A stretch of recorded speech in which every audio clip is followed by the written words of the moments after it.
Hello दोस्तों, स्वागत है आपका आपके अपने यूट्यूब चैनल दिसार जीके जीएस क्लासेस में। दोस्तों, आप सब लोग कैसे हैं? उम्मीद करते हैं आप सब लोग अच्छे होंगे, स्वस्थ होंगे, मस्त होंगे और अपनी तैयारी बेहतरीन तरीके से आप सभी कर रहे होंगे। दोस्तों, जैसे कि आपको पता है, हम आपको RRB group D youth book का सॉल्यूशन करवा रहे हैं, जिसमें दोस्तों आज हम आपको करवाने वाले हैं द्रव्यमान संरक्षण, स्थिर अनुपात का नियम और डाल्टन का परमाणु सिद्धांत।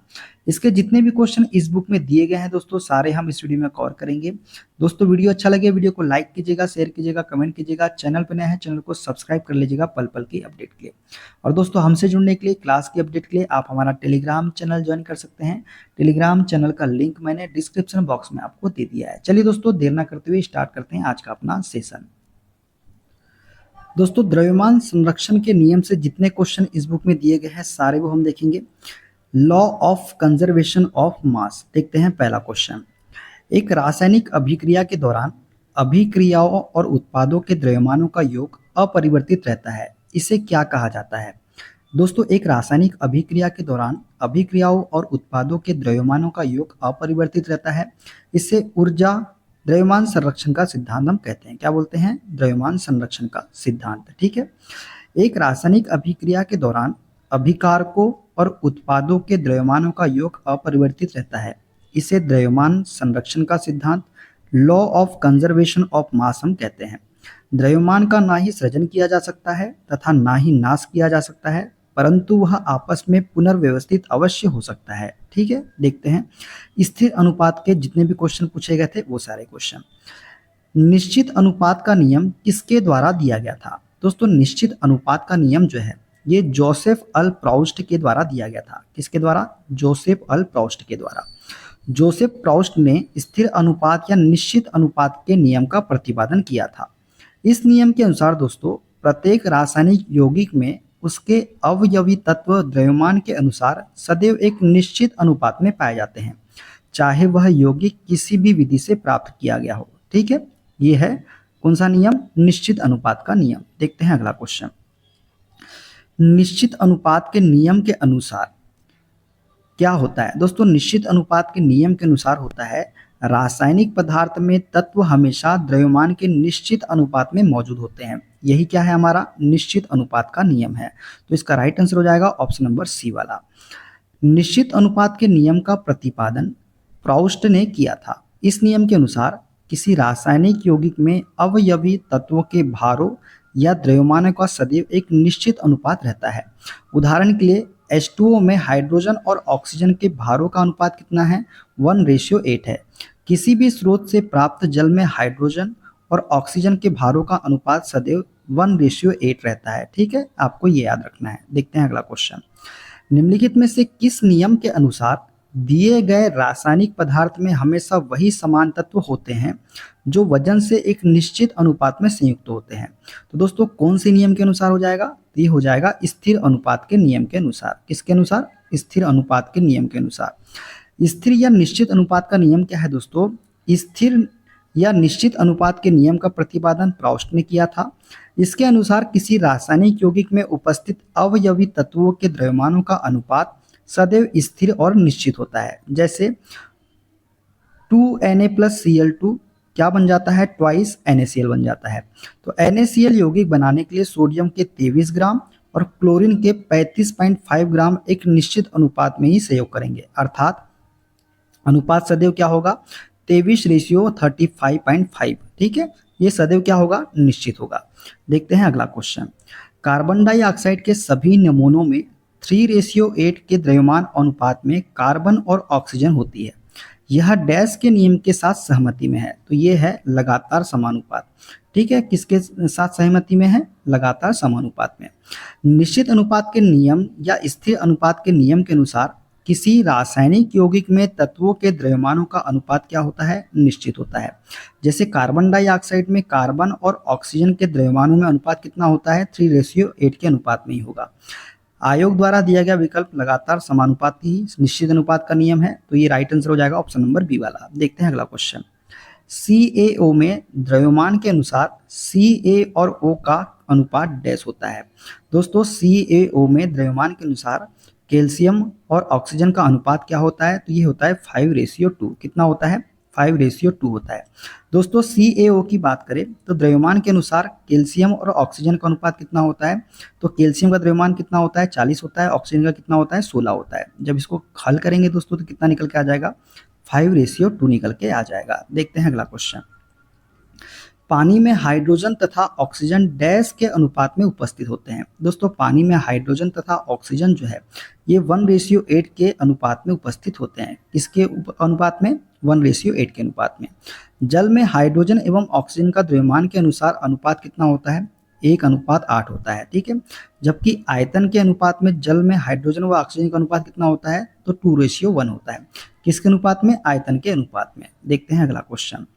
अमोनिया में नाइट्रोजन और हाइड्रोजन के द्रव्यमान हमेशा डैश अनुपात में होते हैं। दोस्तों अमोनिया में नाइट्रोजन और हाइड्रोजन के द्रव्यमान हमेशा किसके अनुपात में होते हैं तो 14:3 के अनुपात में होते हैं, ठीक है।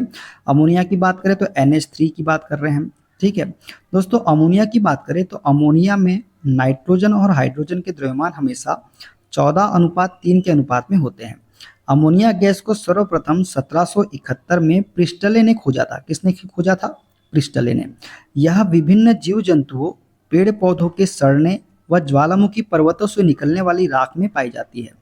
इसका उपयोग प्रतिकारक के रूप में आइस फैक्ट्री में रेयान बनाने में किया जाता है। किसका उपयोग अमोनिया का उपयोग, ठीक है। देखते हैं दोस्तों अब हम डाल्टन का परमाणु सिद्धांत। देखते हैं पहला क्वेश्चन। डाल्टन का सिद्धांत इस नियम पर आधारित था। दोस्तों डाल्टन का सिद्धांत जो है ये रासायनिक संयोजन के नियम पर आधारित था। किस पर रासायनिक संयोजन के।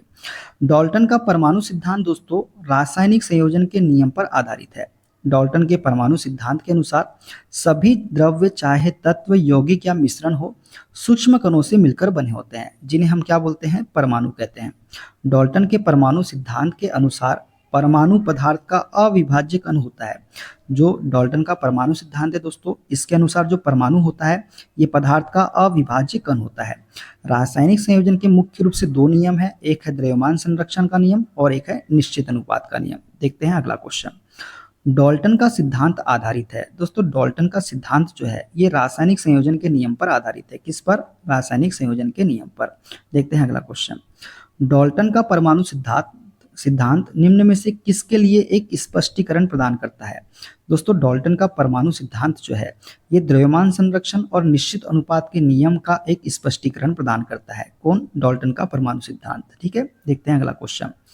डाल्टन की पद्धति के अनुसार निम्न में से कौन सा कथन सही है।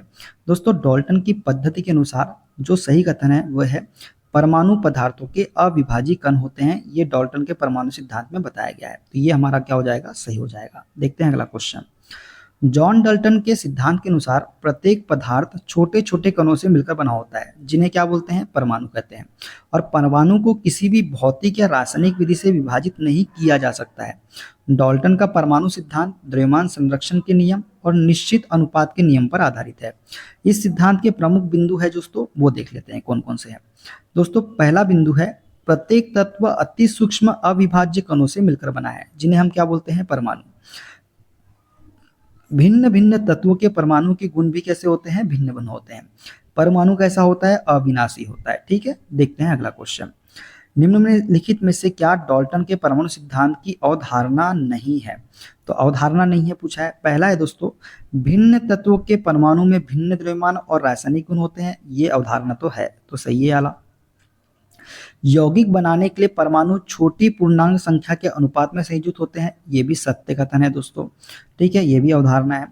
परमाणु अदृश्य कण होते हैं जिन्हें रासायनिक अभिक्रिया में निर्मित या नष्ट नहीं किया जा सकता, ये भी सही है दोस्तों। सभी पदार्थ छोटे कणों से मिलकर बने होते हैं जिन्हें अणु कहा जाता है, तो ये गलत है दोस्तों। डाल्टन के परमाणु सिद्धांत की अवधारणा क्या है, सभी पदार्थ छोटे कणों से मिलकर बने होते हैं जिन्हें क्या कहा जाता है परमाणु कहा जाता है। क्या कहा जाता है परमाणु, ठीक है। देखते हैं एक्स्ट्रा फैक्ट के बारे में। तो डाल्टन के परमाणु सिद्धांत के अनुसार प्रत्येक पदार्थ छोटे छोटे कणों से मिलकर बना होता है, जिन्हें हम क्या बोलते हैं परमाणु कहते हैं। परमाणु को किसी भी रासायनिक या भौतिक विधि से विभाजित नहीं किया जा सकता है, अतः विकल्प डी का कथन डाल्टन के परमाणु सिद्धांत की अवधारणा नहीं है। देखते हैं अगला क्वेश्चन। डाल्टन के परमाणु सिद्धांत की कौन सी अवधारणा द्रव्यमान संरक्षण के नियम का परिणाम है। दोस्तों डाल्टन के परमाणु सिद्धांत की कौन सी अवधारणा है अभिधारणा है जो द्रव्यमान संरक्षण के नियम का परिणाम है? तो दोस्तों परमाणु अदृश्य कण है जो किसी रासायनिक अभिक्रिया से न तो उत्पन्न किए जा सकते हैं और ना ही नष्ट किए जा सकते हैं। ये नियम का परिणाम है, तो डी वाला इसका राइट आंसर हमारा हो जाएगा। ठीक है। डाल्टन ने द्रव्य की संरचना का गहन अध्ययन किया। डाल्टन ने क्या किया था? द्रव्य की संरचना का गहन अध्ययन। इन्होंने 1803 ईस्वी में द्रव्य की संरचना तथा परमाणु संबंधी एक विचार प्रस्तुत किया जिसे डाल्टन का परमाणुवाद हम कहते हैं। इनके परमाणु सिद्धांत से द्रव्यमान संरक्षण का नियम प्रतिपादित होता है, जिसके अनुसार परमाणु अदृश्य कण है जो किसी रासायनिक अभिक्रिया से ना तो उत्पन्न किए जा सकते हैं और ना ही नष्ट किए जा सकते हैं। देखते हैं अगला क्वेश्चन। डैश ने प्रस्तावित किया था कि प्रत्येक तत्व में एक विशेष परमाणु द्रव्यमान होता है। तो किसने प्रस्तावित किया था कि प्रत्येक तत्व में एक विशेष परमाणु द्रव्यमान होता है? तो ये किया था डाल्टन ने। किसने किया था? डाल्टन ने। जॉन डाल्टन एक अंग्रेज वैज्ञानिक थे। इन्होंने पदार्थ की रचना संबंधी सिद्धांत का प्रतिपादन किया था जो डाल्टन के परमाणु सिद्धांत के नाम से प्रचलित है। इन्होंने प्रस्तावित किया था कि प्रत्येक तत्व में एक विशेष परमाणु द्रव्यमान होता है। देखते हैं अगला क्वेश्चन। किस वैज्ञानिक ने पदार्थ की प्रकृति के बारे में बुनियादी सिद्धांत का प्रदान किया था? तो दोस्तों कौन से वैज्ञानिक थे जिन्होंने पदार्थ की प्रकृति के बारे में बुनियादी सिद्धांत प्रदान किया था? तो वे थे हमारे जॉन डाल्टन। किन थे? जॉन डाल्टन इसका राइट आंसर हो जाएगा। दोस्तों जॉन डाल्टन ने पदार्थ की प्रकृति के बारे में बुनियादी सिद्धांत प्रदान किया। डाल्टन का यह सिद्धांत रासायनिक संयोजन के नियमों पर आधारित था। डाल्टन ने परमाणु सिद्धांत को द्रव्यमान संरक्षण के नियम और निश्चित अनुपात के नियम की युक्ति संगत व्याख्या की थी। डाल्टन के परमाणु सिद्धांत की विवेचना निम्नवत है। पहला, सभी पदार्थ द्रव्य परमाणु से मिलकर बने हैं। दूसरा है, परमाणु पदार्थ के अविभाज्य सूक्ष्मतम कण होते हैं जिन्हें किसी रासायनिक अभिक्रिया में ना तो उत्पन्न किया जा सकता है और ना ही इन्हें नष्ट किया जा सकता है। जॉन डाल्टन के परमाणुवाद की यह धारणा द्रव्यमान संरक्षण के नियम का परिणाम है। भिन्न भिन्न तत्वों के परमाणुओं के द्रव्यमान और रासायनिक गुण कैसे होते हैं? तो भिन्न भिन्न होते हैं। तो ये जो है डाल्टन के परमाणु सिद्धांत की विवेचना थी। तो दोस्तों ये थे सारे क्वेश्चन। वीडियो का अच्छा लगा कमेंट बॉक्स में जरूर बताइएगा। मिलते हैं अगले वीडियो में। अपना ख्याल रखिए। Okay bye bye, take care.